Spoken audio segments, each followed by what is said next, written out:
Bismillahirrahmanirrahim. Assalamualaikum warahmatullahi wabarakatuh. Selamat pagi, salam sejahtera untuk kita semuanya. Halo Sobat Muardi semua, apa kabar?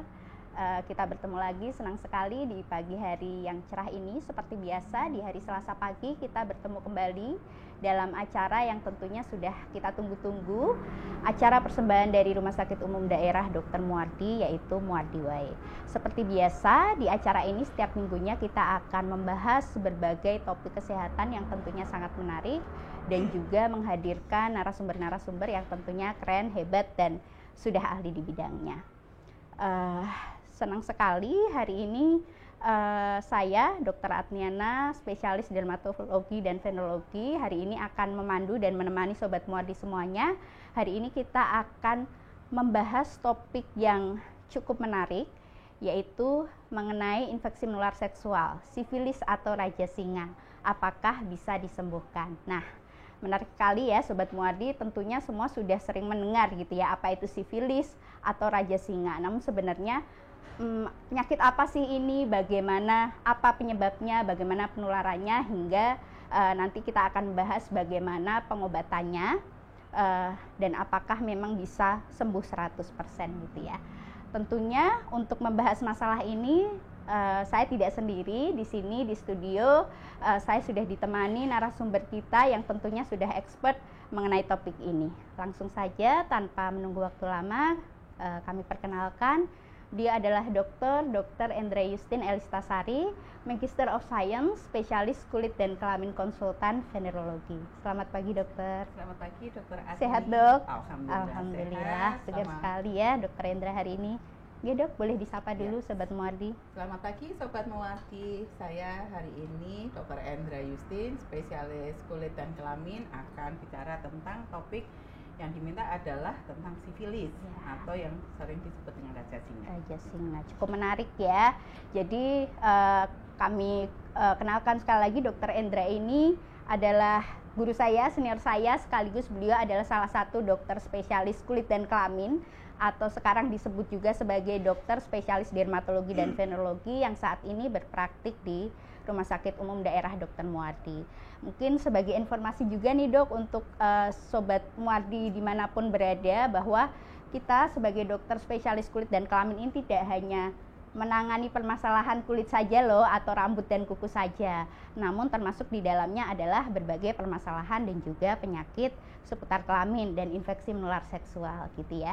Jadi nanti untuk teman-teman Sobat Muardi dimanapun berada yang penasaran nih, pengen tahu mengenai sifilis, raja singa khususnya, atau penyakit infeksi menular seksual yang lain, silahkan langsung saja kita tunggu. Silahkan menuliskan pertanyaannya pada kolom chat yang ada di Facebook dan juga Instagram. Untuk nantinya akan kita bahas bersama dan akan dijawab lebih lanjut oleh narasumber kita. Baik, ya Dokter Endra, topik kita hari ini adalah mengenai sifilis nih dok. Jadi mungkin sebagai pendahuluan boleh disampaikan terlebih dahulu secara singkat apa itu sifilis atau raja singa, Mbak Dokter. Terima kasih Dokter Adni. Ya, Sobat Muardi, di sini saya akan menerangkan sedikit tentang raja singa atau sifilis. Pada umumnya pasien kalau sakit infeksi menular seksual biasanya akan bertanya, dokter, apakah saya terkena raja singa? Sebenarnya penyakit infeksi menular seksual itu tidak hanya raja singa, tetapi ada yang istilahnya kencing nanah atau penyakit-penyakit lain sehingga terjadi infeksi yang melanjut. Tetapi pada umumnya mereka taunya, atau pasien-pasien itu taunya adalah penyakit kelamin adalah raja singa, sehingga kita akan lebih membahas sedikit tentang raja singa ini. Jadi Mbak, untuk slide-nya kita itu ya sedikit PowerPoint untuk mengetahui tentang sifilis atau raja singa ini. Jadi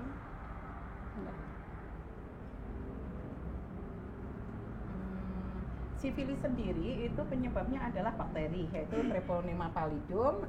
Memang sifilis kita sebut sebagai the great imitator, atau dia bisa menyerupai penyakit apapun, sehingga banyak terjadi kelainan atau kesalahan-kesalahan dalam mendiagnosis. Apalagi sebenarnya sifilis ini pada saat dekade yang lalu itu sudah mulai punah. Sedikit sekali kita mendapatkan penyakit sifilis, tetapi karena ada suatu tren masa sekarang yang ada istilahnya masih ins ya, bahwa laki-laki suka laki-laki atau men sex with men. Terus penyakit sifilis ini sekarang marak sekali, sehingga memang kita harus aware pada penyakit sifilis ini. Dan alhamdulillah sekarang pemerintah itu mencanangkan untuk eliminasi sifilis, yaitu pada ibu-ibu hamil itu dilakukan screening untuk sifilis sehingga terjangkau lebih bagus, sehingga kita akan bisa berkurang kejadian kongenital sifilis. Nanti akan kita beri gambaran sedikit tentang penyakit-penyakit ini. Saya terangkan sedikit aja bahwa sifilis itu kenapa kok disebut the great imitator, karena dia memiliki beberapa stage. Stage-nya itu ada stage primer atau yang kita sebut dengan stage 1, kemudian sekunder, laten, dan tersier. Yang primer itu biasanya berupa luka ataupun keropeng, ulkus, koreng di kelamin ataupun di bibir. Kelamin itu pada koreng tersebut tidak terasa sakit, sehingga biasanya pasien-pasien tidak aware. Kemudian apalagi bisa sembuh sendiri. Kemudian masuk ke yang sekunder. Sekunder itu yang sering sekali kita sebut great imitator, dia akan menyerupai berbagai penyakit apapun, sehingga sering kali terlewatkan diagnosisnya dan bisa sembuh juga. Masuk ke laten. Laten itu tidak ada UKK-nya sama sekali, tidak ada kelainan di kulit, tidak ada keluhan, sehingga kemudian masuk ke tersier. Tersier itu biasanya sudah masuk ke organ dalam. Yang paling parah adalah kena di otak ataupun di nervus-nervus yang lain, sehingga akan terjadi kerusakan yang akan lebih hebat. Terus ini yang kita berikan gambaran yaitu pada bibir, kayak istilahnya apa sih, sariawannya, sariawan. Cuma rasanya tapi tidak nyeri ya, Dok, ya. Itu intinya adalah tidak nyeri. Dan ini bisa muncul pada awal-awal pasca infeksi antara 9 hari sampai 90 hari pasca terkena hubungan seksual atau terkena infeksinya, kemudian timbul luka baik itu di kelamin ataupun di bibir. Yang bibir sering menyebutkan dengan sariawan, yang di kelamin sering sekali pasien itu menyatakan, dokter saya luka karena kena resleting celana. Itu banyak sekali terjadi yang menyatakan seperti itu, dan luka ini tidak sakit, dokter Agni, sehingga pasien juga nggak sakit, kemudian sembuh sendiri, sehingga mereka tidak aware atau tidak perhatian dengan sakitnya. Kadang nggak disadari gitu, Dok. Biasanya kalau sakit itu baru berobat. Kalau ini sudah korengnya tidak ada nanahnya, tidak nyeri, kemudian bisa sembuh sendiri, sehingga mereka merasa saya nggak sakit, apalagi sudah sembuh saya tidak jadi pergi ke dokter. Nah, yang seperti ini. Padahal ini sangat menular kalau umpamanya melakukan hubungan seksual pada saat kondisi yang seperti ini. Terus ini yang paling susah, yaitu sifilis, mohon maaf tulisannya salah, sifilis sekunder. Nah, ini yang paling banyak adalah, kalau ini kan di badan banyak keluhannya ya, Dok, ada res atau ruam. Tetapi yang sering terjadi itu hanya pada ruam di telapak tangan ataupun telapak kaki. Kalau yang ini jelas sekali, banyak sekali kita mendapat hanya 3 ruam di telapak tangan ataupun telapak kaki, sehingga kita sama sekali tidak aware, dipikirnya alergi, saya kemarin habis pegang-pegang oli, saya kemarin habis ngapain, sehingga akan muncul yang seperti ini. Dan ini pun kesulitannya adalah bisa hilang sendiri juga, sehingga kembali lagi pasien tidak aware bahwa mereka adalah sakit. Kalau yang sudah yang seperti di gambar badan itu, karena sudah seluruh tubuh seperti itu, biasanya baru ke rumah sakit atau mencari pengobatan, saya sakit apa. Nah, untuk yang di badan ini, gambaran seperti ini di penyakit kulit kan banyak sekali, sehingga kita pun akan kelewatan, apalagi kalau pasien tidak pernah bercerita bahwa dulu saya pernah melakukan pernah luka di kelamin. Dan kesulitan yang paling kita dapati adalah pada saat kita anamnesis atau kita bertanya ke pasien, mereka banyak yang kurang bisa mengaku bahwa tentang hubungan seksual. Kadang tabu untuk diomongkan. Terus yang berikutnya sensitif. Padahal tujuan utama kalau kita ada risiko untuk hubungan seksual yang tidak aman, itu berarti kita harus mencari infeksi menular seksual dalam bentuk yang tidak hanya di kelaminnya saja, tetapi secara sistemik yang seperti ini. Sekarang kalau kita mendapat yang di telapak tangan, ruam yang seperti ini, kalau kita tidak mendapatkan riwayat seksual, riwayat seksual menyatakan bahwa sama sekali tidak, terus ataupun yang transfusi atau yang sebagainya itu menyatakan tidak, kita akan kesulitan ya, dipikirnya oh sakit biasa yang seperti itu gitu Nggih. Iya. Terus ini yang lead atau sifilis tersier, ini terjadi biasanya sekitar setelah 10 tahun dari penyakit pertama yang tidak tertangani, kemudian yang ada lukanya akan growong atau perforasi kita istilahnya, yaitu sampai luka-luka yang di dalam banget. Luka yang seperti ini kan ngeri ya Dokter Adni, sampai lubang semuanya istilahnya yang seperti itu. Nah, ini penyebabnya karena kita dari awal itu pasien juga tidak berobat, terus yang berikutnya pada saat anamnesis tidak menyatakan faktor risikonya tentang riwayat hubungan seksual, sehingga akan masuk ke fase yang tersier. Terus yang berikutnya lagi yang kongenital sifilis pada ibu-ibu hamil. Alhamdulillah sekarang yang pemerintah memberikan triple elimination gitu. Ya, itu bahwa semuanya harus dilakukan screening untuk sifilis, itu mencegah terjadinya kongenital sifilis ini. Jadi kongenital sifilis ini pada saat ini juga bentuk kelahirannya macam-macam juga. Kalau kita lihat yang seperti ini, banyak penyakit lain juga, tidak hanya sifilis yang seperti ini. Tetapi kalau ibunya sifilis dan pada saat itu tidak tertangani dengan baik, kita harus curiga bahwa pada saat kelahiran seperti ini harus curiga sifilis, sehingga kita harus cek. Terus kalau pada saat fase awal itu kita tidak tahu, kemudian agak membesar pada giginya kayak bergerigi yang seperti itu. Nah, ini juga tanda-tanda sifilis, tetapi tidak selalu gigi seperti ini adalah sifilis. Tidak Jangan spesifik terus kayak itu terus wah ini sifilis semuanya, terus ketakutan ke dokter gigi semuanya. Tapi kalau memang ada sakit seperti ini atau gigi seperti ini, sebaiknya tetap patut dicek. dicurigai. Kita gitu. cek semuanya baik bayi dan ibunya nggih, Dok. Karena kalau bayi biasanya rata-rata pada saat kelahiran kehamilan ya. Tapi kalau dengan adanya sekarang screening itu kongenital sifilis memang sangat jarang. Tetapi yang kesulitannya adalah pada saat kehamilan itu obat yang bisa menembus plasenta atau bisa sampai ke bayi itu hanya penisilin benzatin yang suntik. Sedangkan obat-obat untuk penisilin benzatin untuk suntik itu sangat sulit didapatkan. Tetapi alhamdulillah Muwardi memiliki. Kita bekerja sama sehingga kita memiliki obat tersebut, sehingga pada ibu-ibu hamil yang apabila di fase ke-1 ataupun di rumah sakit yang lain apabila dinyatakan sifilis dan belum diinjeksi, sebaiknya minta untuk diinjeksi atau bisa ke Muwardi, karena kita menyediakan untuk treatment itu, karena sampai sekarang itu adalah obat terbagus untuk bayinya mencegah terjadinya kongenital sifilis. Terus ini yang lebih ngeri lagi, yaitu sifilis maligna. Bentuknya tidak hanya seperti sifilis, tetapi koreng-koreng semua pada hampir seluruh tubuh, dan ini juga terjadi di kita. Di pasien kita juga ada yang seperti ini, karena tidak mengetahui, apalagi datang pada saat seperti ini. Biasanya dokter kulit pun banyak yang waduh iki apa ya diagnosisnya. Udah nggak khas gitu ya Dok gambarannya. Tidak khas sama sekali, karena bentuknya luka-luka ulkus-ulkus seperti itu dengan kropeng yang tebal sekali. Sehingga kita kadang kalau pada anamnesis kita tanyakan hubungan seksual, bilangnya nggak ada, kita akan langsung men-skip penyakit-penyakit ini. Terbukti pada pasien ini pada saat awal datang sama sekali tidak mengakui pada hubungan seksual, sehingga pada saat itu pertama kali treatment kita langsung tidak berpikiran exclude ke arah itu ya Dok. Pada saat datang berikutnya kita mencoba menggali lagi, karena ini kemungkinan besar adalah itu ternyata mengaku, dan sehingga kita bisa cek lebih intens ke arah ini, dan akhirnya alhamdulillah ketemu, dan pasca diberikan terapi pasien ini bagus.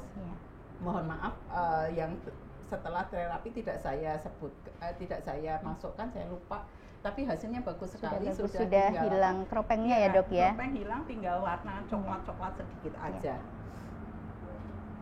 Ini untuk pemeriksaan lab. Screening biasanya kita menggunakan PDRL atau Venereal Disease Research Laboratory. Ini termasuk pada saat kita mau bekerja ke luar negeri, pada saat kita mau transfusi darah, itu biasanya screeningnya adalah VDRL. Ibu hamil pun ceknya adalah VDRL, tetapi VDRL ini tujuannya adalah hanya untuk screening. Jadi pada ibu hamil yang VDRL-nya positif tidak selalu bahwa beliau adalah sifilis, sehingga kita harus meyakinkan apakah VDRL-nya ini reaktif disebabkan sifilis atau bukan, yaitu dengan pemeriksaan TPHA, yaitu Treponema Pallidum Hematoclination Assay, yaitu untuk menyatakan bahwa ya ini VDRL-nya positif, penyebabnya karena sifilis gitu. Terus yang agak kesulitan lagi adalah saat ini yang tersedia VDRL-nya itu biasanya reaktif. Itu menjadi kesulitan bagi dokter pada saat mentreatment, karena kalau hanya tulisannya reaktif, kita evaluasi treatmentnya akan sulit, sehingga pada saat di Mowadi, alhamdulillah di Mowadi apalagi BPJS itu kita tercover semua untuk pemeriksaan titer VDRL, sehingga itu bisa enak kita mau memberikan terapinya yang tepat seperti apa, terus nanti evaluasinya seperti apa, apakah terapinya udah berhasil, apakah masih gagal atau harus kita ulang atau kita ganti treatment yang lain. Nah, tidak semua rumah sakit itu memiliki fasilitas BPJS yang bisa sampai ke titer VDRL yang seperti itu. Dan di sini sudah ada VDRL dan TPHA, sehingga akan memudahkan kita bekerja dan memudahkan pasien, istilahnya seperti itu, karena mereka juga tercover. Dan biasanya kita wajib mengetahui titernya dulu. Kalau reaktif kita biasanya akan mengulang lagi berapa sih reaktifnya itu, sehingga untuk terapi, kecuali kalau memang itu berada di pedalaman, terus hal yang tidak memungkinkan, ya udah pada saat reaktif itu di treatment seperti itu aja sampai nanti yang tidak reaktif. Cuma perlu diingat nih, banyak sekali pekerja yang mau keluar keluar negeri ataupun mendapat beasiswa itu mewajibkan bahwa pada saat pemeriksaan VDRL reaktif dan TPHA reaktif, mereka ke dokter kemudian, dok saya minta disembuhkan.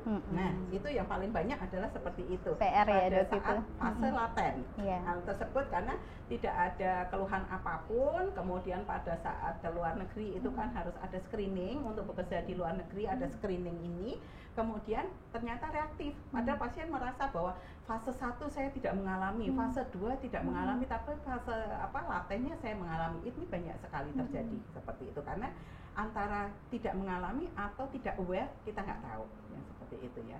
Sehingga kita juga harus tahu nih memberi edukasi ke pasien bahwa untuk menghilangkan VDRL itu kita bisa, tetapi untuk TPHA tidak bisa. Jadi TPHA itu marker atau penanda di tubuh kita bahwa ya saya pernah kena sifilis.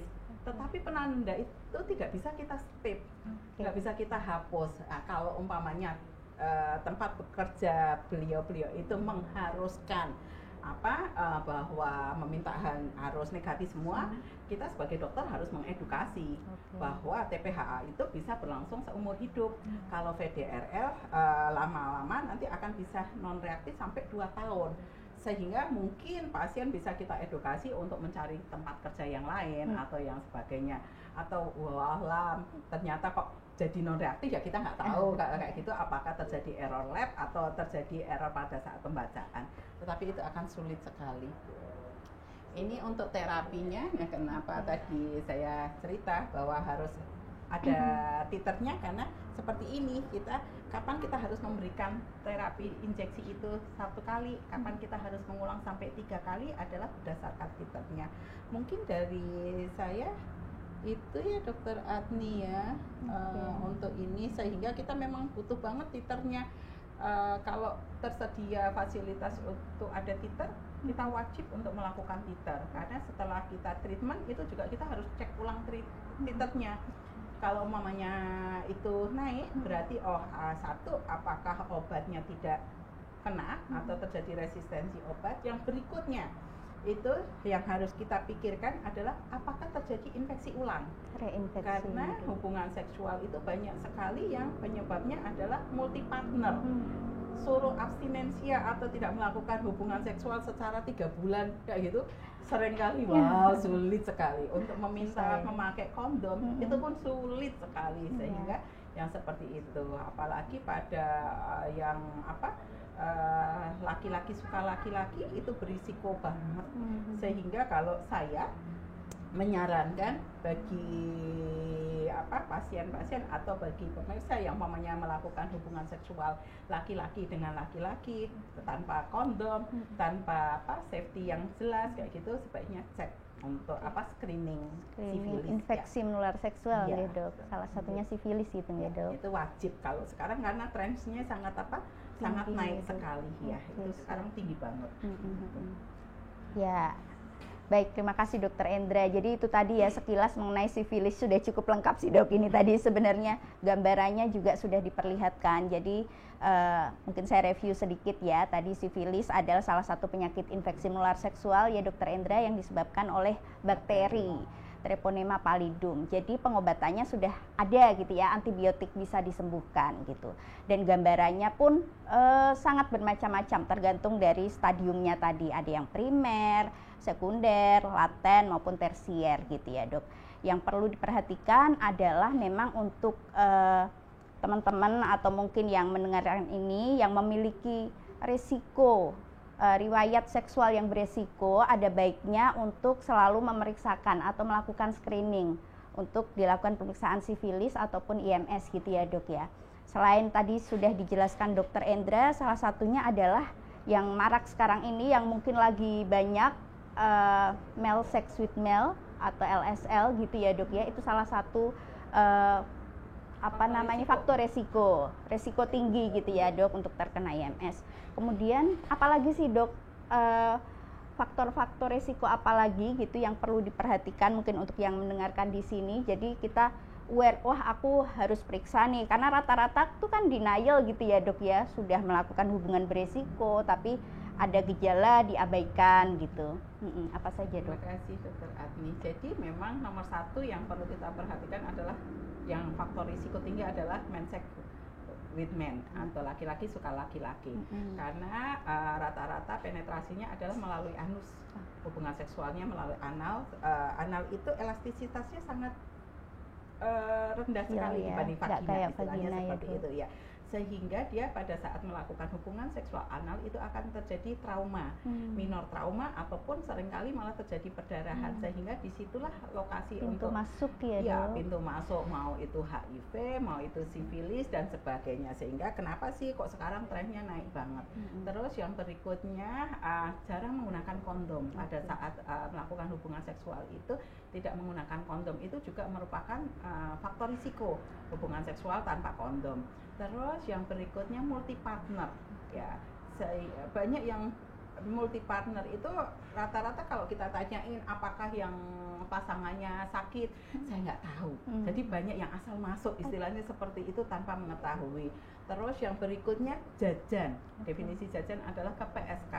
Itu pun banyak yang sudah tahu jajan, nggak tahu faktor kebersihannya, faktor kesehatannya, faktor bagaimana genitalnya, itu tidak mau menggunakan kondom. Nah itu juga akan terjadi peningkatan. Nah seperti itu. Kalau umpamanya penyebab salah satu dari transfusi itu masih bisa, tetapi transfusi itu kan sudah ada screening untuk sifilis. Biasanya kalau reaktif terus tidak boleh menjadi donor, sehingga insya Allah aman untuk yang seperti itu. Terus jadi nomor satu ya akibat hubungan seksual ya. Hubungan seksual itu yang menjadi faktor risiko utama. Jadi kalau sifilis, kecuali kalau pada bayi, kalau pada bayi biasanya penularan dari ibunya itu aja. Tapi kalau yang udah dewasa itu rata-rata sih akibat hubungan seksual 90% ya memang hubungan seksual ya dok. Ya. Pasti kalau ada gejala ke situ kita gali lebih dalam ke situ ya dok. Makanya itu pentingnya untuk yaitu saat kita merasa memiliki riwayat seksual, jangan sungkan gitu ya dok untuk bercerita, jangan malu, karena pastinya semakin cepat terdiagnosis, semakin cepat bisa diobati, dan tentunya komplikasi yang akan muncul pun tidak akan berat gitu nggak dok ya. Terus kalau memang kita memiliki harus sadar diri bahwa saya memang memiliki risiko tinggi karena saya multi partner, karena saya melakukan hubungan seksual jajan tanpa pakai pengaman dan sebagainya. Rajinlah untuk screening, baik itu screening HIV, baik itu screening untuk sifilis, karena Terus pasien-pasien yang HIV, pasien HIV dengan MSM yang umpamanya belum pernah melakukan screening, wajiblah untuk melakukan screening, karena pada penelitian yang kita lakukan itu pun 80% pasien HIV, MSM tanpa ada keluhan INS pada saat screening sifilis ternyata positif, dan itu wajib diobati, karena kalau tidak masih bisa menularkan ataupun malah terjadi ke fase yang berikutnya yang akan lebih heboh. Iya dok, jadi dengan HIV otomatis biasanya di poli sudah kita lakukan cek sekalian screening untuk sifilis. Begitu pula sebaliknya nggih dok, apabila sudah terdiagnosis sifilis biasanya kita lanjutkan juga untuk pemeriksaan HIV-nya, karena memang dua penyakit itu sangat berkaitan gitu ya. Antara infeksi menular seksual dengan HIV memang sesuatu yang tidak bisa kita pisahkan karena memang saling berkaitan. Ya, siap. Ya, menarik sekali. Mungkin sambil saya sapa dulu ya Sobat Muardi di sini yang sudah bergabung di Instagram dan Facebook. Terima kasih sudah bergabung. Masih kami tunggu pertanyaannya. Tidak usah malu atau sungkan mungkin ya dok, karena materinya memang agak sensitif gitu. Cuman nggak apa-apa, ditanyakan saja. Jika memang diperlukan pemeriksaan lebih lanjut, nanti boleh berobat ke dokter spesialis kulit dan kelamin gitu ya. Dan ini sepertinya sudah ada beberapa pertanyaan masuk dari Instagram Live. Saya coba bacakan ya dok. Dari Zelya. Pertanyaannya adalah, dok, apakah sifilis yang tidak ditangani bisa menjalar ke organ dalam tubuh? Ya, tadi udah di-spill sedikit nggak dok? Ya, jadi memang kalau sifilis yang tidak tertangani itu memang bisa sampai menjalar ke organ tubuh, bisa kena di liver, bisa kena di otak, kemudian persyarafan sama jantung, itu bisa kena semua. Tetapi seringkali itu seperti penyakit-penyakit yang lainnya, tetapi tidak terlihat bahwa oh ini khusus karena penyebabnya sifilis, nanti kelainan heparnya seperti apa kayak gitu, enggak. Sehingga kadang ya kalau memang memiliki riwayat infeksi menular seksual atau memiliki faktor risiko itu sebutkan saja pada saat pemeriksaan, sehingga dokter bisa langsung saya cek untuk sifilisnya nih, jangan-jangan penyakit liver ini penyebabnya salah satunya adalah dari sifilis. Sehingga sifilisnya tertangani, penyakit organ internalnya juga tertangani dengan baik, yang seperti itu. Karena kalau enggak ini tetap akan terjadi perburukan yang seperti itu. Memang banyak yang tidak aware bahwa penyakit ini disebabkan karena sifilis, karena gambarannya sama dengan penyakit yang lain. Breed imitator gitu. Tadi ya dok ya.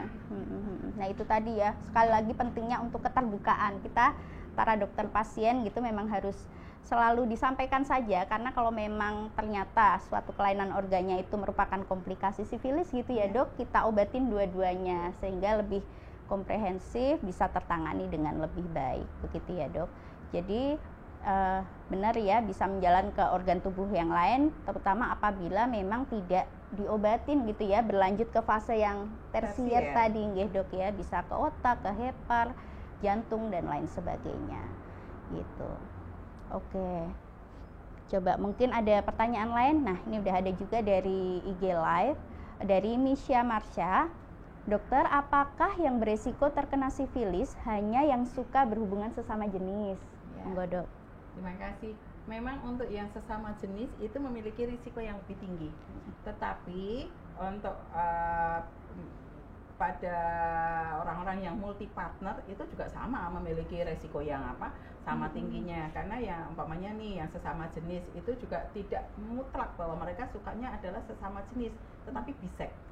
Nah itu juga kalau pas kena itu juga bisa tertular. Terus yang berikutnya yang multi partner kayak gitu, walaupun umpamanya tidak sesama jenis nih tetapi multi partner, terus pada saat hubungan seksual tidak menggunakan perlindungan diri atau tidak menggunakan kondom dan sebagainya, tidak pernah screening, yaitu masih kena. Jadi tidak menutup kemungkinan bahwa apakah hanya sesama jenis, enggak.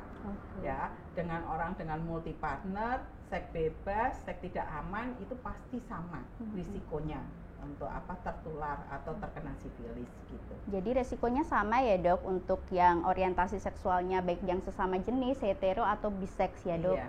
Terus juga gini, kadang merasa bahwa oh saya ibu-ibu, gitu ya, ibu-ibu biasa tidak pernah melakukan hubungan seksual apapun yang itu, beresiko sehingga saya gitu ya, merasa aman-aman saja. Tetapi kita kan tidak bisa tahu 100% pasangan kita. Nah, itu makanya pada saat screening kehamilan sekarang banyak nih terjadi sifilis pada ibu-ibu. Kejadiannya adalah seperti itu karena tidak pernah, saya merasa aman, saya tidak pernah melakukan hubungan seks yang tidak aman. Saya hanya partnernya dengan suami, tetapi kita tidak tahu suaminya itu apakah ya sama-sama hanya partnernya istri atau ada istri-istri yang lain, yang seperti itu, sehingga adanya screening pada saat kehamilan ini sangat membantu yang seperti itu. Iya, jadi biasanya juga kita kalau ketemu kasus gitu sekalian pasangannya gitu Dok, kita anamnesis, kita perlu diperiksa juga, dan apabila memang dua-duanya positif ya diobati bersamaan ya Dok, untuk menghindari pingpong fenomenon. Jadi biar nggak saling nularin lagi. Nah itu pentingnya ya untuk, jadi kalau memang ini terkena sifilis, pasangan juga harus diobati gitu, harus dicek dulu ya dulu apakah terkena. Jadi sifilis itu tidak harus muncul keluhan di kulitnya seperti apa, enggak. Baiknya di sifilis adalah dengan pengecekan lab udah ketahuan oh sifilis, nanti tergantung sifilisnya yang stadium berapa itu dari pemeriksaan lab itu bisa. Oh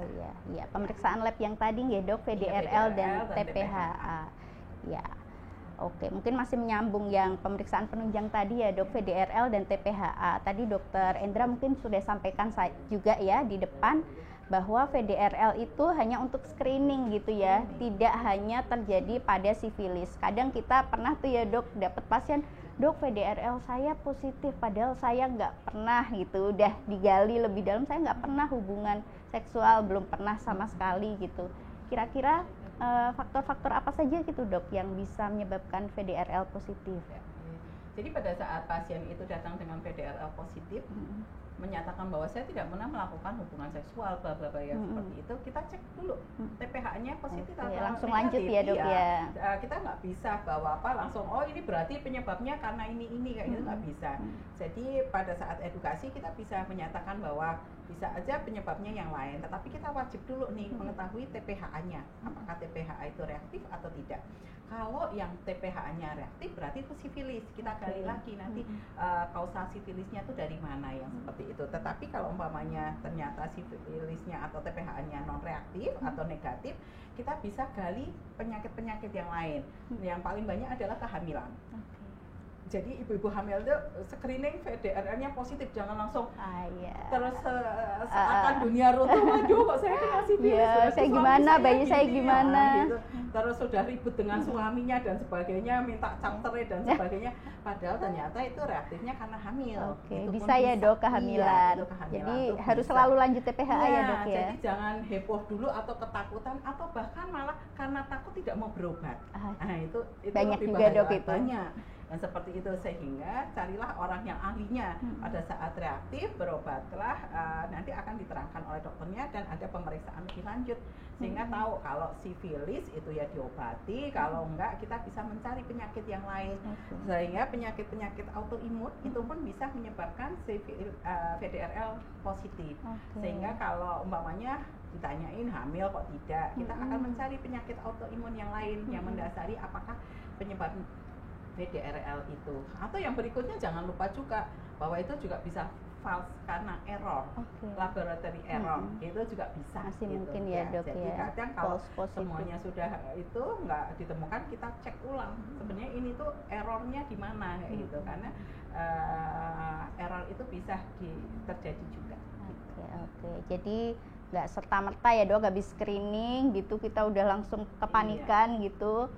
Biasanya tetap memang harus dilanjutkan dengan pemeriksaan yang lebih spesifik ya Dok, TPHA gitu. Dan kerennya nih di Rumah Sakit Dr. Muardi, karena nggak semua fasilitas tersedia ya Dok ya. Di sini kita bisa sekaligus mengecek untuk titernya ya Dok. Jadi titer itu nantinya akan penting untuk satu diagnosis stadiumnya, di stadium apa, dan kemudian kedua untuk evaluasi terapi ya Dok. Iya. Karena seperti yang Dokter Endra sampaikan tadi, untuk evaluasi terapi kita pakai titer VDRL. Untuk TPHA TPHA Sulit itu ya, Dok? kita nggak bisa. Jadi TPHA itu untuk menentukan bahwa oh iya yang bersangkutan sakit sifilis itu aja. Fix gitu ya, Dan Dok, kita ya? juga tidak bisa membuat TPHA itu hilang. Itu kesulitannya adalah seperti itu. Jadi banyak dari pegawai tenaga kerja luar itu yang meminta keduanya adalah negatif. Kalau yang seperti itu yang pusing bukan hanya pasiennya, tetapi dokternya ikut pusing karena kita tidak bisa membuat negatif itu. Nah, Iya, gitu. karena itu kayak udah cap gitu ya, Iya, kamu pernah betul. terkena sifilis gitu ya, dan mungkin akan bertahun-tahun entah kapan gitu ya, Dok. Seumur Bahkan hidup. nggak hilang ya, Dok, ya, Seumur hidup. seumur hidup gitu. Beda dengan yang VDRL tadi. Ya, baik Dokter Endra, ini kayak sudah masuk banyak pertanyaan lagi. Saya bacakan ya, Dok, dari IG Live dari Mbak Desi Kusumasari. Selamat pagi, Dok.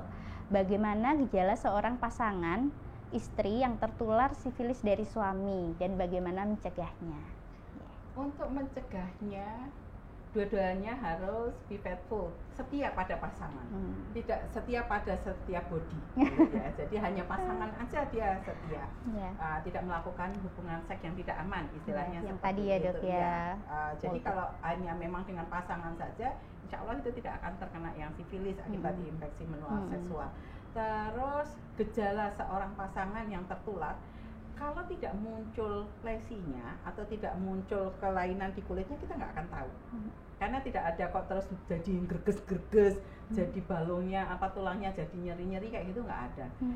Kita biasanya lebih ke arah apakah ada seperti sariawan yang apa tidak begitu nyeri di bibir atau di apa dalam mulut, kemudian di kelamin itu yang paling di kelamin baik laki-laki atau perempuan kayak gitu ada lukanya itu juga seringkali tidak ada rasa nyeri, tidak perih dan sebagainya. Terus yang berikutnya kulit paling banyak itu di telapak tangan, warnanya ada kayak bercak merah kecoklatan yang seperti itu, ada sisik-sisiknya, tidak gatal, tidak ada rasa apapun, itu yang menyebabkan pasien tidak berobat. Nah kalau umpamanya ada seperti itu juga jangan heboh dulu, karena penyakit kulit rata-rata kelainan kulit adalah lentik, ruam, bercak merah, bersisik. Nah semua seperti itu sehingga berobatlah daripada mendiagnosis sendiri, menterapi sendiri, itu akan banyak pada saat nanti datang ke dokter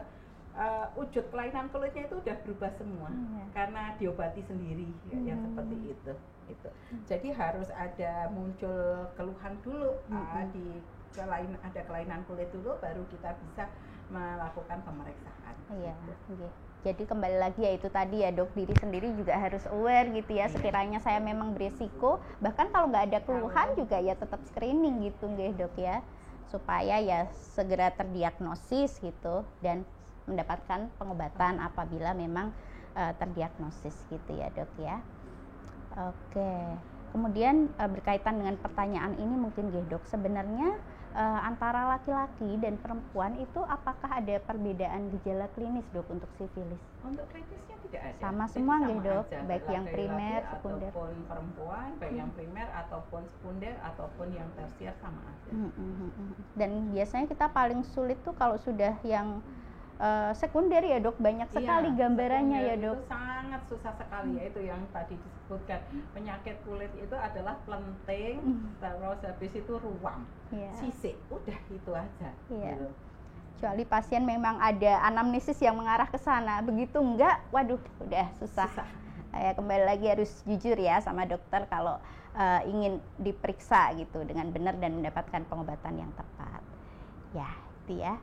Oke, ada lagi nih, Dok, pertanyaan dari Pak Adi Sukma Ananda.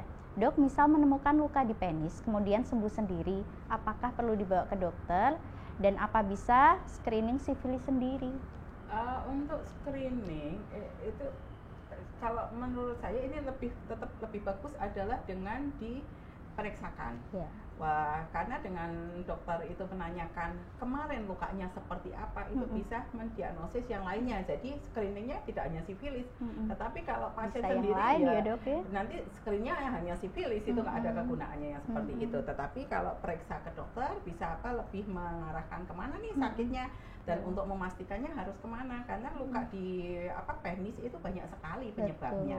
Gitu. Yang paling sederhana adalah kecepit sleting, itu pun bisa yang seperti itu. Tetapi kadang juga banyak pasien yang rasanya saya kemarin kecepit sleting ya dok. Wah, itu juga kita harus mencari yang lain itu. Kalau yang luka di kelamin biasanya sih kita nomor satu adalah tentang infeksi menular seksual dulu sih, yang kita cari gantung dari nanti hubungan seksualnya seperti apa, yang seperti itu. Jadi tetap ke dokter, kemudian nanti yang akan melakukan pemeriksaan screening adalah dokternya, sehingga screeningnya itu lebih jelas dan komprehensif. Ya, oke. Jadi Pak Adi tetap harus untuk memastikan ya harus sebaiknya ke dokter, karena nanti di dokter juga pastinya akan digali lebih dalam ceritanya, riwayatnya bagaimana, kemudian lukanya seperti apa, karena luka di kelamin tuh banyak sekali ya dok ya. Kalau pada sifilis ini tadi yang bersih, nggak nyeri gitu, cuman ada luka-luka yang lain ya dok, banyak sekali. Kita nggak bisa cuman luka di penis, apakah itu sifilis atau bukan, tentu nggak bisa gitu. Ada pemeriksaan fisik yang harus dilakukan jika diperlukan pemeriksaan lab tadi nggih dok ya. Jadi untuk screening sifilis sendiri ya harus diperiksakan ke dokter. Jadi mungkin untuk keluhan lain juga nggih dok di kelamin, baik selain luka, benjolan, terus adanya cairan nggih, kita bisa gali juga gitu ya. Sebaiknya diperiksakan ke dokter spesialis kulit dan kelamin yang terdekat gitu. Oke, lanjut ya dok, masih ada pertanyaan dari Pak Ruben Waskita. Pertanyaannya, dokter, apakah jika pernah terkena penyakit ini dan sudah diobati bisa berpengaruh ke kesuburan laki-laki? Untuk kesuburan laki-laki sih tidak ada pengaruhnya dari sifilis. Jadi asal itu sudah terobati dengan baik, nggak masalah. Seperti itu. Jadi prinsipnya adalah terus pada saat pengobatan itu tidak boleh lepas kontrol memangnya. Jadi meskipun kebanyakan pasien terdiagnosis sifilis itu pun tidak ada keluhan sama sekali. Jadi datang-datang hanya membawa lab. Dok, kemarin saya screening hasilnya seperti ini. Nah, itu banyak sekali kejadian yang seperti itu dibanding dokter saya ada keluhan ruam-ruam sehingga dokternya yang menulis screeningnya dulu kayak itu lebih jarang. Terus yang berikutnya setelah itu baru kita akan melakukan treatment. Terus treatment itu evaluasi itu harus sampai 2 tahun gitu. Jadi meskipun sudah tidak ada gejala itu tetap screening rajin selama 2 tahun. Tetapi tidak kok setiap bulan datang enggak. Jadi cuma bulan pertama, bulan ketiga, bulan ke-6, 12 dan 24 yang seperti itu, sehingga menyatakan bahwa memang tidak terjadi relapse atau terjadi reinfeksi sifilis, dan untuk kesuburan tidak ada masalah. Oke, jadi tidak ada komplikasi kesuburan nggih dok ya, mungkin beda dengan penyakit lain gitu ya. Oke, aduh banyak sekali ini, masih ada dok. Langsung ya dok, maaf tanya lagi, apakah Raja Singa bisa sembuh sendiri? Makanan atau minuman apa yang bisa membantu penyembuhan? Sembuh sendiri dalam arti bahwa fase 1 terlewati, sembuh sendiri ya. Tapi dia kemudian masuk ke fase 2 berlanjut ya dok ya. Ya, dia bisa sembuh. Tapi masuk ke laten. Laten masuk ke berikutnya. Terus yang berikutnya karena dia masih membawa bakterinya nih, pada saat melakukan hubungan seksual akan terjadi penularan. Pada saat umpamanya itu adalah perempuan, pada saat kehamilan akan terjadi kehamilannya terganggu, bisa menjadikan prematur, menjadikan kematian ataupun kecacatan yang lain karena menderita sifilis. Jadi kalau sifilis itu nomor 1 tetap diobati. Ya, jadi jangan mengharap karena saya keluhannya sudah nggak ada, hilang. Sembuh sendirinya ya sembuh, tapi masuk ke fase yang lebih berat. Ya seperti itu. Terus untuk makanan yang bisa menjantu penyembuhan, makanan dengan protein itu akan mempercepat perbaikan. Penyembuhan luka gitu ya dok untuk ya. Sebagai menghilangkan sifilisnya gitu ya, tapi untuk memperbaiki imun aja.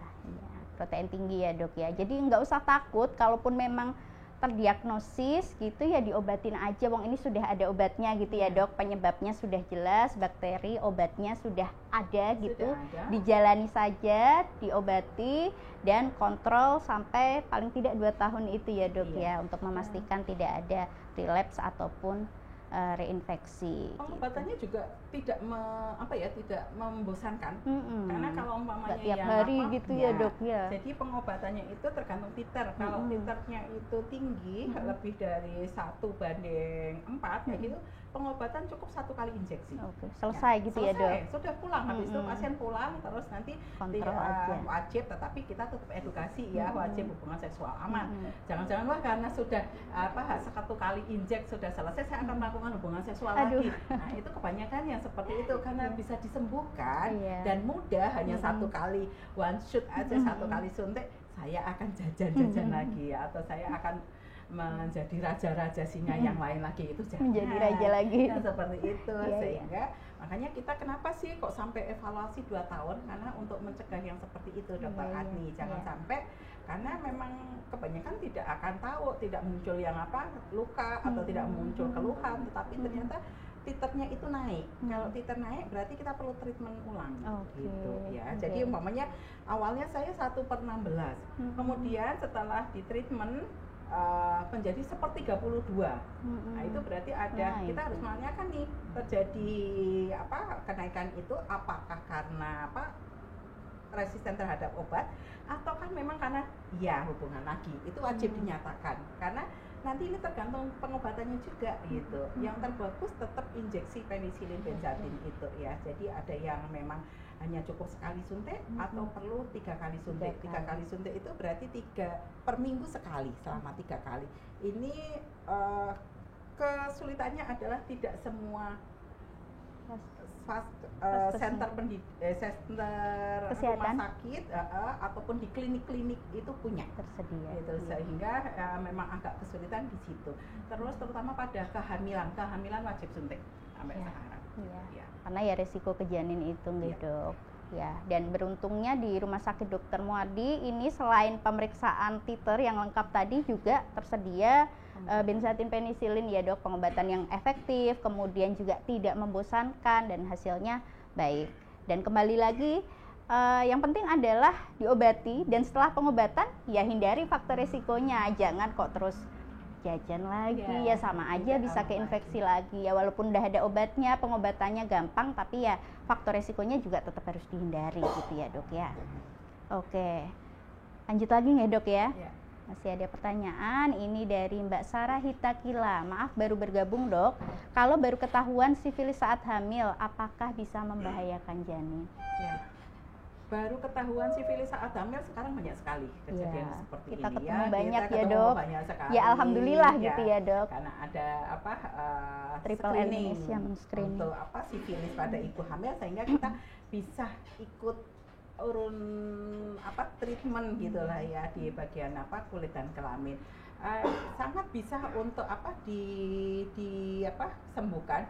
Dan apakah bisa membahayakan janin? Ya pasti itu akan, kalau tidak diobati itu bisa menyebabkan keguguran, kecacatan pada janin, kemudian tadi yang gambaran-gambaran seperti itu, sehingga risiko terjadi sepsis atau infeksi juga tinggi, sehingga bayi akan meninggal. Prematuritas itu juga bisa disebabkan oleh adanya sifilis.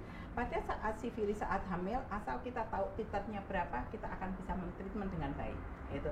Dan dengan treatment benzatin penisilin pada kehamilan itu bisa menjaga bayinya gitu. Sehingga ada yang walaupun alergi terhadap injeksi tersebut, tetap kita cobakan masuk sedikit-sedikit supaya pasien tersebut bisa mendapatkan treatment itu. Karena satu-satunya yang sampai sekarang bisa mencegah kongenital sifilis hanya penisilin benzatin injeksi itu. Jadi pilihannya untuk ibu hamil hanya benzatin penisilin dok. Oke. Jadi kalaupun akan ada berapa kasus untuk alergi penisilin ini dok. Jadi yang kita lakukan adalah yaitu tadi ya dok ya, desensitisasi. Tapi kalau umpamanya tidak bisa ya kita pakai treatment yang lain. Cuma babynya kita itu aware banget, harus kita cek gitu. Jangan sampai terjadi yang lainnya. Nah itu kalau bayinya sudah lahir, kita akan melakukan pemeriksaan. Jangan sampai terjadi bayi sifilis juga perlu di treatment. Jadi untuk misal ibu hamil dengan sifilis nih dok, udah terdiagnosis ini, selain mendapatkan pengobatan tadi, apakah perlu juga dok untuk pemeriksaan rutin bayinya, misalnya ke dokter spesialis obgyn yang fetomaternal gitu, atau cukup diobatin? Kalau untuk pengecekan apakah bayinya terjadi kecacatan itu tetap dengan fetomaternal ya, karena kita kan nggak tahu pada saat sudah itu sejauh mana ya kehamilan pada trimester berapa yang seperti itu. Tetapi kalau umpamanya masih awal kemudian segera tertangani, mendapatkan injeksi, tetap juga kita harus bekerja sama dengan fetomaternal untuk melihat bayinya seperti apa. Ya, siap dok. Jadi untuk ibu hamil nih penting banget, alhamdulillahnya sekarang sudah ada screening itu ya dok, kita juga bisa bantu paling tidak mengurangi kejadian ini ya dok, baik pada ibu hamil maupun pada bayi yang akan dilahirkan gitu ya. Oke, ini Pak Adi masih lanjut lagi nih dok, masih nanya dok, jika saat berhubungan tidak ada luka, apa tetap bisa menularkan? Ini menular lewat sperma atau apa ya dok? Nah ini mungkin belum mode penularannya dok, tidak ada luka, apakah tetap bisa menularkan? Dan penularannya atau apakah lewat sperma atau melalui apa? Jadi walaupun berhubungan tidak ada luka, tetapi kalau titer PDRL-nya itu ada, ya tetap bisa ya dok itu, ya. Jadi kecuali kalau memang sudah pengobatan ya, itu dengan titer yang segitu terus nggak apa-apa melakukan hubungan seksual. Tetapi kalau belum pernah treatment terus PDRL reaktif kayak gitu, itu akan bisa tetap bisa menularkan ya dok. Penularannya bisa dengan sperma, darah kayak itu pun bisa, karena hubungan seksual mau sesemut apapun, mau seringan apapun, dia pasti akan ada trauma. Ya, trauma itu yang akan menyebabkan terjadinya penularan, sehingga kalau umpamanya bisa proteksi dengan kondom, itu masih bisa untuk memproteksi hubungan seksual tersebut gitu ya. Jadi mau ada luka ataupun tidak ada, hubungan seksual akan bisa tetap menularkan. Iya, selama VDRL TPH-nya positif sifilis gitu ya, karena dengan hubungan ya itu tadi ya dok ya, minor trauma yang mungkin nggak kelihatan gitu. Apalagi nggak pernah di treatment ya. Iya, gitu. Iya, pasti tetap bisa menularkan. Nah ini mungkin tadi belum ini lebih lanjut ya dok, penularannya itu selain lewat hubungan seksual, kadang mungkin kan kita ketemu pasien gitu ya dok, saya sama sekali belum pernah berhubungan dok, udah kita gali lebih lanjut, kok bisa ya positif dua-duanya gitu dok, PDRL dan TPH-nya. Itu bisa apa juga saja dok? Lewat ini dok, transfusi bisa terus, juga tindik, tindakan-tindakan seperti tindakan itu, yang invasif gitu ya dok ya, yang ada di jarum situ, gitu ya dok. Terus atau main obat, pengguna ini ya dok, narkoba, itu semuanya akan bisa mempengaruhi. Iya, jadi masih mungkin tertular juga ya dok, walaupun tanpa hubungan seksual.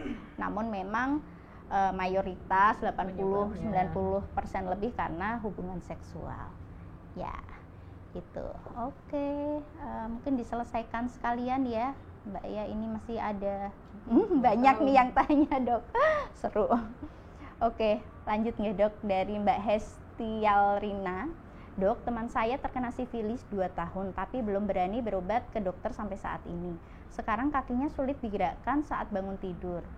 Oke, apakah sifilis bisa mengakibatkan kelumpuhan juga dok? Sifilis, apakah kelumpuhan yang disebabkan teman saudari Hestial ini disebabkan sifilis atau bukan? Saya nggak tahu ya, karena memang harus pengecekan. Tetapi apakah sifilis bisa menjadikan seperti itu? Bisa aja. Karena kalau kena di saraf, terus kena di otak, itu akan bisa menyebabkan yang seperti itu. Tetapi memang kita harus pengecekan. Terus yang berikutnya harus dengan istilahnya pengecekan lewat lumbal yang seperti itu untuk mengetahui neurosifilis gitu ya.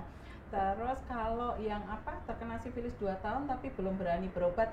Nah, ini belum berani berobat tapi apakah berani hubungan seksual atau enggak? Karena istilahnya kalau tidak berani berobat tetapi berani berhubungan seksual, itu artinya berani menularkan ke orang lain. Itu yang bahaya gitu, ya dok ya. Gitu. Kalau nggak berani terus habis itu tidak melakukan hubungan seksual, yaitu ruginya hanya di sendiri. Tetapi kalau umpamanya tidak berani berobat tetapi berani hubungan seksual tanpa pengaman, yaitu membikin lingkungannya itu apalagi multi partner gitu ya dok. Aduh. Seperti itu, sehingga kenapa sih kok takut untuk sampai tidak berani berobat, padahal umpamanya berobat itu hanya dilakukan injeksi, sekali injeksi selesai ya, Dok. Atau dapat yang 3 kali treatment itu per minggu injeksi. Paling mentoknya 3 kali, pilihannya mau suntik sekali apa 3 kali gitu ya, Dok. Udah gampang banget, nggak perlu oral ya, Dok. Titernya ya, itu mau sekali injeksi atau 3 kali injeksi, tergantung dari reaktivitas PDRL-nya itu gitu. Jadi mungkin sebagai teman itu edukasi lanjut bahwa apa yang bersangkutan itu sebaiknya tetap cek atau treatment sifilisnya biar tidak terjadi ke fase yang tersier. Betul, gitu, ya. Dok. Biar tidak berlanjut ke komplikasi nggak, Dok. Tapi ngomong-ngomong, ini tahu sifilis dari mana ya, Dok ya? Seharusnya biasanya kalau udah terdiagnosis kan sekaligus langsung terapi ya, Dok ya. Nah ini tentu penting juga untuk periksa langsung. Satu, memastikan memang sifilis, nanti kita anamnesis, kita lihat apakah memang sudah ada pemeriksaannya. Kalau belum ya kita periksa lagi. Baru selanjutnya setelah diagnosis kita terapi gitu ya. Dan untuk memastikan nih apakah kelumpuhannya memang terkait sifilisnya atau mungkin penyakit yang lain yang terpisah gitu ya, Dok, akan kita gali lebih dalam gitu sehingga tuntas pengobatannya. Jadi jangan meraba-raba, jangan nebak-nebak sendiri gitu ya, Dok ya. Terjadi ya pada pasien kita itu bahwa mereka ketakutan untuk sendiri, takut untuk berobat ke spesialis. Malu mungkin ya, Dok ada malu. Kemudian nanti jangan-jangan kalau setelah berobat saya akan malah ketahuan berbagai macam dan sebagainya, sehingga sakit yang dideritanya akan tambah parah yang seperti itu. Iya. Yeah. Jadi nggak usah takut ya berobat, karena ya akan lebih baik gitu, semakin cepat terdiagnosis semakin cepat diobati dan tidak terjadi komplikasi yang lebih serius gitu. Oke, masih ada pertanyaan dari IG atau Facebook? Oh, masih satu lagi nih, Dok, yang oral. Nah, ini masih Pak Adi lagi. Dok, selain suntik apakah juga minum obat oral selama 2 tahun? Apakah bisa? Untuk pengobatan sifilis ya. Kalau sudah suntik nggak usah perlu obat. Iya, sudah cukup ya, Dok ya. Ini kita kan evaluasi 2 tahun itu bukan minum obat ya. Evaluasinya hanya lab. Itu pun labnya tidak perlu yang sampai VDRL TPHA, karena kita sudah tahu bahwa TPHA positif, VDRL kita hanya VDRL-nya aja. Jadi bukan artinya suntik sekali habis itu minum obat 2 tahun goek nanti yang seperti itu ya. Jadi ini mungkin ada tadi pengertian ya, bahwa minum obatnya ya udah, kalau sudah suntik nggak perlu lagi. Iya. Mungkin ini kali, Dok, pertanyaannya kalau tidak ada suntik gitu ya, Dok, ada pilihan obat minumnya nggak, Dok? Ada, tapi tidak sampai terus minum obat sampai 2 tahun nggak, Dok. Tetap ya, ada waktunya ya, Dok. Jadi ya itu tadi ya, pilihannya paling bagus tetap suntik benzathine penicillin itu ya, gampang gitu, kemudian juga tidak repot harus minum obat tiap hari. Yang terpenting adalah kontrol dan juga mengekat faktor resiko yang mungkin bisa menyebabkan reinfeksi gitu ya, Dok ya. Oke. Ya. Oke. Mungkin karena keterbatasan waktu juga, nanti buat teman-teman Sobat Muardi yang mungkin ketinggalan untuk mendengarkan acara IG Live kita hari ini, jangan khawatir, nanti ada rekamannya yang bisa dilihat kembali. Rekaman live streaming ini bisa dilihat kembali di Facebook ataupun di IG Muardi dan juga di kanal YouTube Rumah Sakit Umum Dr. Muardi. Jangan lupa untuk juga selalu like, follow, subscribe dan juga share di akun media sosial Sobat Muardi semuanya. Baik, Dok, mungkin untuk sebagai penutup, closing statement dari Dr. Endra mengenai topik kita hari ini, silakan, Dok. Nomor 1 adalah jangan takut untuk periksa. Ya, jadi dokter itu tidak mengerikan, dokter itu tidak akan menjudge yang macam-macam. Kita hanya membantu untuk bisa pengobatan yang lebih lanjut. Terus yang berikutnya yang terpenting adalah apabila memang memiliki faktor-faktor risiko akan terjadinya infeksi menular seksual, berobatlah untuk mendapatkan screening. Gitu. Ya, terima kasih banyak Dr. Endra, terima kasih Sobat Muardi yang sudah bergabung, sudah berpartisipasi aktif untuk bertanya. Terima kasih Dr. Endra atas ilmunya, sharingnya, terima kasih banyak. Semoga bermanfaat dan berkah untuk kita semua. Saya mengucapkan terima kasih juga dan mohon maaf apabila ada kekurangan dalam memandu IG Live hari ini. Baik, terima kasih. Sampai ketemu di acara Muardi Wae Selasa depan. Salam sehat dan semangat untuk Sobat Muardi semua. Sampai jumpa. Assalamualaikum warahmatullahi wabarakatuh.